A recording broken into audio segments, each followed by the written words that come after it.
Hello, hi Barry. This is Bhavna from India today.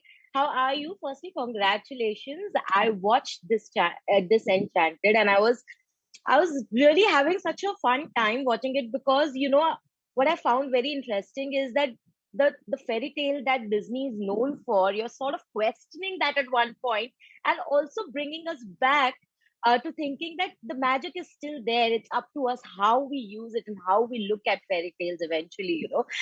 Was it difficult or was it challenging to go revisit something that you have done in 2007 and give it a new spin in 2022? Oh, yes, certainly that was a challenge. To make a sequel this many years later is a challenge because the first thing always is going to be the question mark of why. I think sometimes with certain projects, it just takes a while for people to recognize, oh, this would be a great sequel.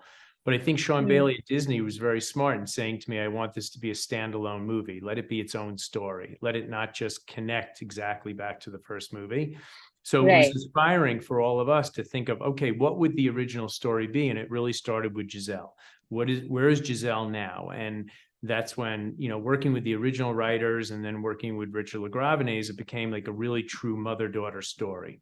How do we tell the story of a young mom who is now having a baby and she has another daughter, and how is she making it all work and how does she juggle it?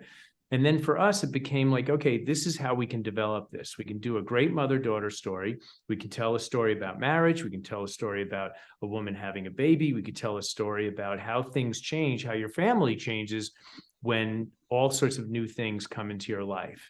So that's True. what we decided we would do 15 years later.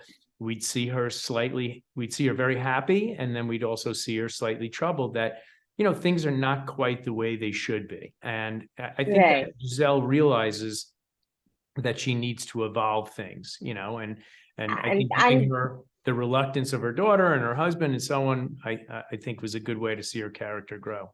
lovely. And how was it collaborating with Amy again? Because obviously, there's an equation that is there since years, right? And coming back with the film again in 2020, what was that? 2022, in fact. What was that? How has that equation grown? Yeah, well, that's the best experience you could have is that Amy on the first movie, we didn't know who Giselle was when we developed the script. We had words on a page, but we didn't quite have a character. When Amy auditioned, out of like hundreds of auditions and stars to consider also, her audition was so profound and so great that within the first 2 months of the movie, from her recording music and so on, we realized, wow, we have to reshape this whole movie around her. What she's doing is creating Giselle. We changed the Right. animation around Amy.